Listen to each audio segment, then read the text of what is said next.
मेरे प्रिय आत्मीय बंधुओं,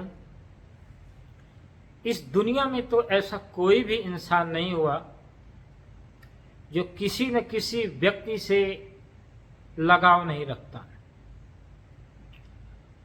मैं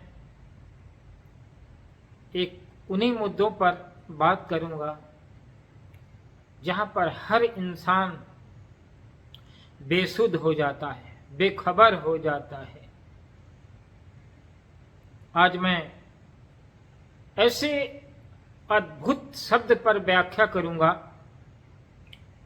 जो अपने आप में बड़ा ही अद्भुत है, बहुत प्यारा है, बड़ा ही अलौकिक परिभाषाओं से भरा हुआ है। उससे बड़ा शब्द पूरी कायनात में नहीं है।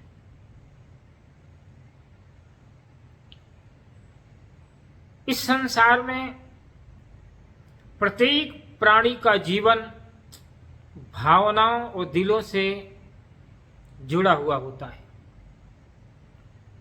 भाव, विचार, कर्म ये मनुष्य के साथ ही नहीं, समस्त अस्तित्व से जुड़ा हुआ है। और वो शब्द है इश्क। इश्क किसे कहते हैं? कालांतर में इस शब्द का कितना दुरुपयोग हुआ। वैसे इश्क शब्द फारसी का शब्द है। इश्क शब्द का अर्थ है दो आत्माओं का मिलन, दो धड़कते दिलों का संगम, दो दिलों का तूफान जो भावनाओं और विचारों से एकाकार हो चुके हैं। हम इश्क के हैं बंदे। किसी शायर ने कहा, हम इश्क के हैं बंदे, हम मजहब से नहीं वाकिफ। हम इश्क के हैं बंदे, मजहब के नहीं वाकिफ। गर काबा हुआ तो क्या, गर काबा हुआ तो क्या, बुतखाना हुआ तो क्या। हम इसके बंदे हैं, मजहब से नहीं वाकिफ। गर काबा हुआ तो क्या, बुतखाना हुआ तो क्या। Love is God. प्यार ही परमात्मा है। वो प्यार ही परमात्मा है। परमात्मा को तो हमने देखा नहीं, पर प्यार को तो सभी जानते हैं, महसूस करते हैं। अगर हम इस अर्थ को ही समझ लें कि प्रेम ही परमात्मा है, या ये कहें प्यार ही परमात्मा है, ये बातें आदमी को युक्तिसंगत लगती है कि जो प्रेम का अनुभव है, इसका अनुभव है, वही परमात्मा का हो सकता है। पर पक्का पता नहीं कि परमात्मा है या नहीं है। पर इस दुनिया में, इस समूचे ब्रह्मांड में प्रेम है। और कवि कह रहा है, हम इसके बंदे हैं, मजहब से नहीं वाकिफ। जो धर्म है, जो मजहब है, जो हिंदू, मुस्लिम, जैन, ईसाई, जो तथाकथित धर्म गुरुओं ने मुखौटे बना रखा है अपने अपने स्वार्थ की सिद्धि के लिए, वही इश्क में बाधक है, वही रोड़े हैं। धर्म के नाम पर, जाति के नाम पर, मजहब के नाम पर, संप्रदाय के नाम पर इंसानियत को लहूलुहान कर रहे हैं। कोई लव जिहाद कर रहा है, कोई धर्म के नाम से रक्तपात कर रहा है। किसी का धर्म खतरे में है, किसी का मंदिर खतरे में है, किसी का मस्जिद खतरा में है। ये सब नकली इसके मुखौटे हैं। इनको कुछ भी पता नहीं, ये कुछ भी नहीं जानते। जो धर्म के लिए, जाति के लिए, मजहब के लिए लड़ता है, वह इंसानियत शून्य है। हम इसके बंदे हैं, मजहब नहीं से वह नहीं वाकिफ। हम मजहब से को नहीं जानते, हमारा प्रेम ही, हमारा इश्क ही क्या है, मजहब हो, हमारा धर्म हो। तो कहां पर युद्ध, कहां वैमनस्यता, कहां खून खराबा, कहां रक्तपात? यदि ऐसा हो रहा है, इसका अर्थ है एक धड़कते हुए आत्मा को दूसरी धड़कती हुई आत्मा उसके सारे आबो हवा को महसूस कर ले। एक दिल की बात को दूसरा दिल बगैर कुछ कहे महसूस कर ले, फिर उसको कहते हैं। कबीर ने कहा है, हमन ही इश्क मस्ताना, हमन को होशियारी क्या। इश्क है पागलपन, यश्क है बेहोशी, इश्क है मदहोशी। जब आप किसी के प्रेम में इतना खो जाओ, इतना डूब जाओ, इतना तल्लीन हो जाओ कि उसके सिवा तुम्हें खुद का भी एहसास न हो। हुआ जब इसका एहसास उन्हें, आकर वो पास हमारे सारा दिन रोते रहे। हम भी निकले खुदगर्ज इतने यारों की, ओढ़ कर कफन आंखें बंद करके सोते रहे।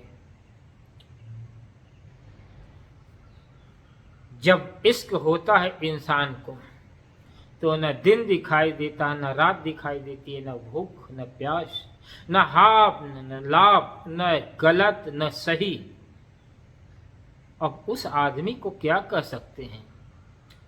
उसकी मस्ती, वो फूलों की सुगंध, उड़ती हुई मातकता, उसके आंखों की नशा, उसकी मदहोशी, ये तुम्हारे मजहब, ये तुम्हारे सुरक्षा कवच, ये तुम्हारे संप्रदाय कुछ भी नहीं सुरक्षा कर पाते। इश्क तूफान है, इश्क बाढ़ है। इश्क में वो जज्बा है जिस तरह से बाढ़ से प्रभावित नदी अपना मार्ग स्वयं तय कर लेती है, बांध को तोड़ देती है, उसी तरह से भावनाओं का जो आवेश है, जो जाति धर्म मज पतहब लाभ हानि ऊंच नीच गलत सही सब चीजों को तोड़ करके सारी सीमाओं को पार कर जाए, उसको इश्क कहा गया है। परंतु किसी कवि ने कहा है, हम इसके मारों का बस इतना ही अफसाना है, हम इसके मारों का इतना ही अफसाना है, रोने को नहीं कोई, रोने को नहीं कोई, हंसने को जमाना है।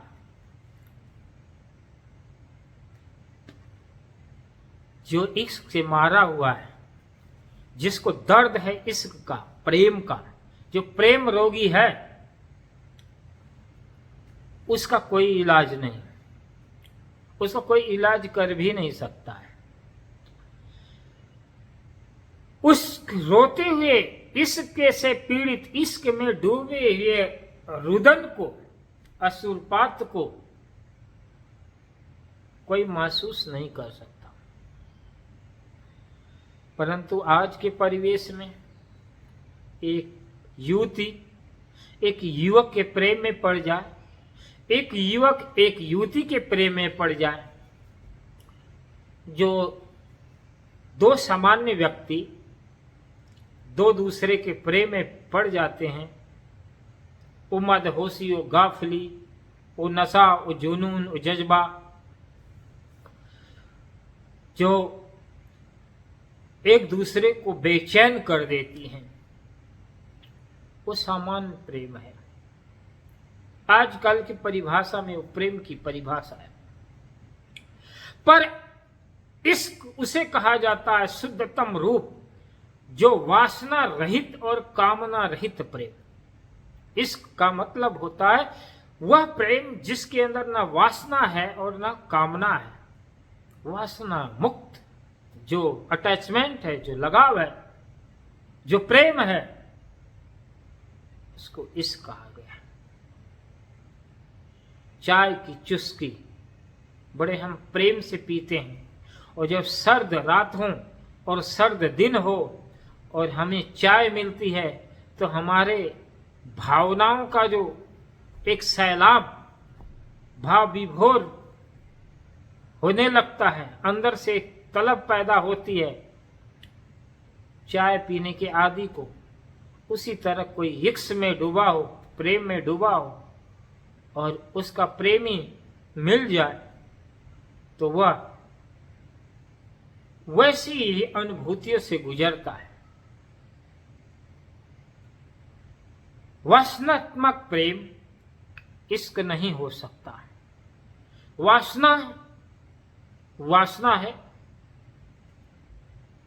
वासना रहित प्रेम, जिसमें संपूर्ण अपने आप को समर्पित करने का भाव है, उसको इश्क कहा गया है।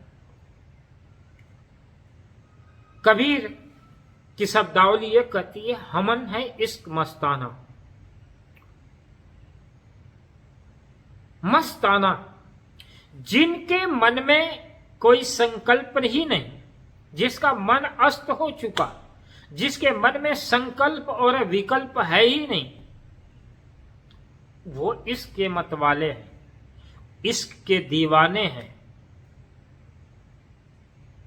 हमन को होशियारी का, जो इश्क में डूबा है, जो प्रेम में डूबा है, उसको दुनिया की कोई भी होश नहीं होता है। हमन है इश्क मस्ताना, हमन को होशियारी क्या, रहे आजाद हम आजाद। उसको फिर कोई जंजीरें, कोई बेड़ियां, कोई रस्सी इस दुनिया में बनी ही नहीं उसको बांध सके। दुनिया का कोई भी चीज उसे नहीं बांध सकता। इसलिए इश्क है हकीकत, इश्क है अंदर उठे हुए संवेग जो दूसरे के प्रति समर्पित कर दे। इश्क है तुम्हारे भावनाओं का आवेश, तुम्हारे भावनाओं का फौलाद, तुम्हारे भावनाओं की तूफान, जो उसके आगे दुनिया की सारी बाधाएं एक तरफ कर देने वाली। इसलिए इश्क करें, परंतु शुद्धतम। इश्क के नाम पर धोखा, फरेब, जालसाजी, एक दूसरे का शोषण, एक दूसरे के प्रति अत्याचार, ऐसा करता है कोई व्यक्ति, चाहे वह कोई युवक हो या फिर चाहे वह युवती।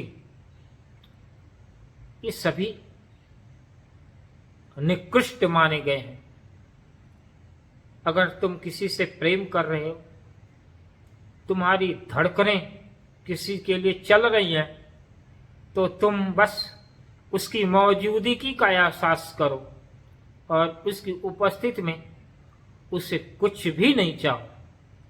जहां चाह है वो तुम्हारा थोथा प्रेम है, थोथा इश्क है। अगर दुनिया की कोई भी स्त्री तुमसे कुछ भी चाह रखती हो तो समझ जाओ वो वस्तुजनित प्रेम है, वो तुमसे प्रेम नहीं कर रही।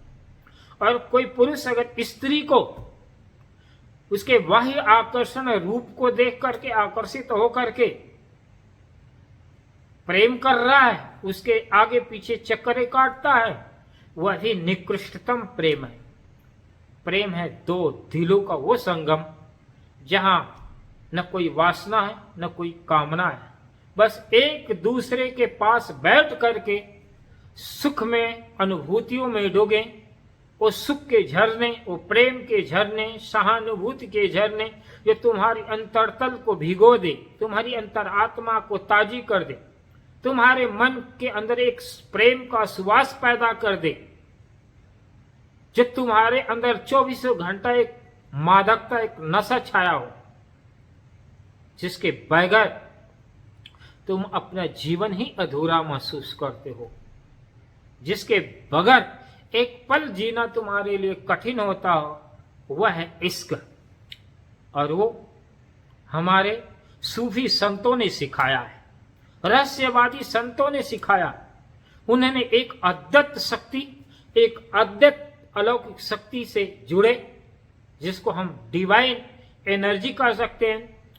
किसी किसी को उसकी भाषा में परमात्मा कह लो या खुदा कह लो या गॉड कह लो, शब्दों में फंसने की कोई जरूरत नहीं। तुम जहां पर भी अपने अस्तिगत अलौकिक ऊर्जा को महसूस करो, उसके प्रति आप समर्पित कर दो। चाहे वो प्रेमिका हो, चाहे वो परमात्मा हो, या चाहे ईश्वर हो। जिस जिस जीव के प्रति तुम्हारी श्रद्धा है, निष्कपट श्रद्धा है और उसके प्रति समर्पण भावना है, तो उस समर्पण भावना के प्रति तुम समर्पित हो जाओ और जीवन पर्यंत समर्पित हो। तुम्हारी श्रद्धा में, तुम्हारी भावनाओं में जरा सा भी राग और द्वेष न हो, तो समझ लो तुम इसके वास्तविक अर्थ को, यथार्थ स्वरूप को जी रहे हो।